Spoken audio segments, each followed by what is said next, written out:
All right. Hey guys.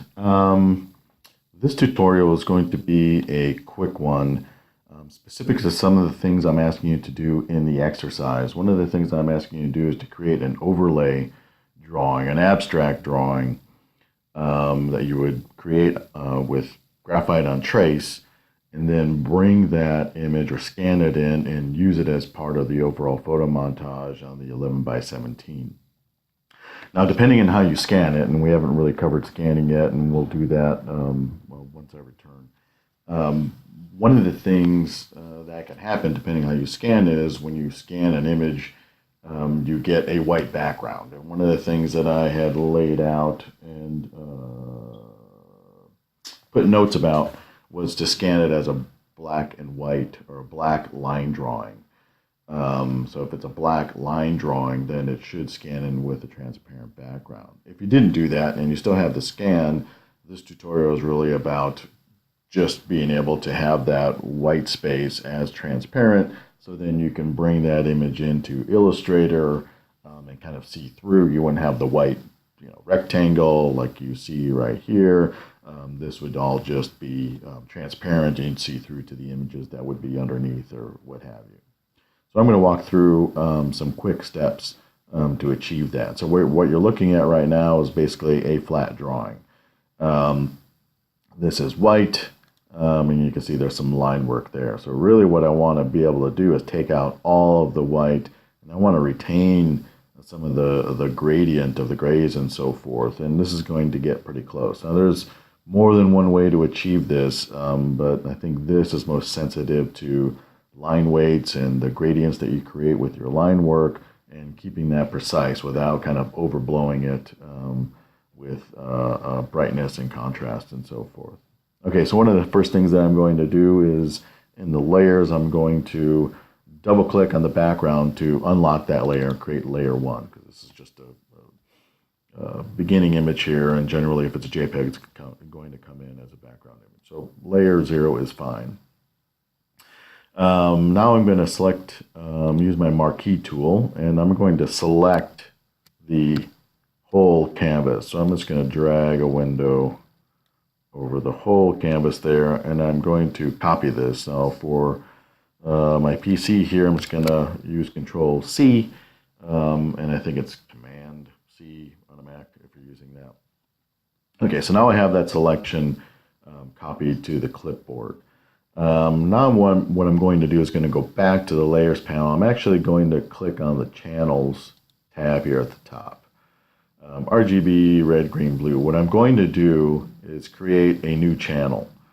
So I'm going to go down to the bottom here, and this, instead of now this being for new layer, this is for new channel. I'll click that, and immediately I get this alpha channel, which is fine. That's what I want. Now I'm going to paste what I just copied into this alpha channel. So Control V, and there it is. And now I can deselect this. And what I'm going to do now is, because it's going to combine that back channel, that back alpha channel, with this drawing, what I'm going to do is invert this drawing. So all of the white will be darker color, and all of the dark line work will be whitish. I mean, these are a lot of gray tones here. So I'm going to go into Image, Adjustment, Invert. Okay, so now I have that set up, and you can see where, hopefully, where this is going. Eventually the black is going to be the alpha that gets canceled out. So now I'm going to go back to my layers, and I'm going to create a new layer. So I'll go to the bottom of the layer panel here, and again, now this is set for channel. This is going to be for create new layer. Layer 1 is fine. So the next step is I'm going to load that alpha channel, that selection, into this layer.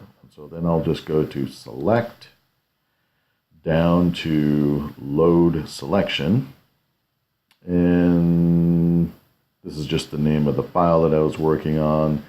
Here is the channel that I want to be able to load, and if I pull this down, alpha 1 will show up. I can say OK.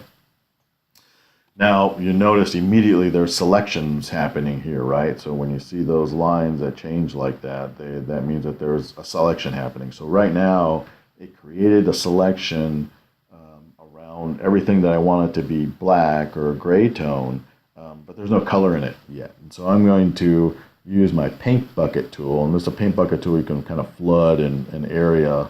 So instead of like the wand tool where you can select a region and it's going to select all the same colors, the paint bucket will fill it in with a color. But in this case, I want it to be specific to the selection.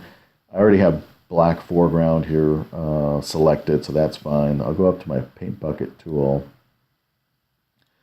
and I'll just dump that paint into the selection area. I knew that this was part of a selection area. So you notice it got a little bit darker. So now we're looking at the overlay of both of these drawings. So now if I go to my original layer and turn that off, just click on the eyeball here, you can see now, and I can hit Control D to deselect. Now I just have the line work, I have the gray tones there, and now I could save this as a PNG file, which I'll do right now. PNG, save as, select down here, a PNG, and I'm just going to throw this on my desktop. I remember where that is. Say OK. And then I'll be able to open that up in Illustrator and use it accordingly graphically with the photo montage. It's still processing that image, actually. Saving 76%. But in essence, we'll be able to take this and use it in the Illustrator. The next tutorial is going to review or introduce Illustrator, the interface, setting up the overall sheet for the photo montage, and then we'll pick up from here. Okay, until the next one. Thanks.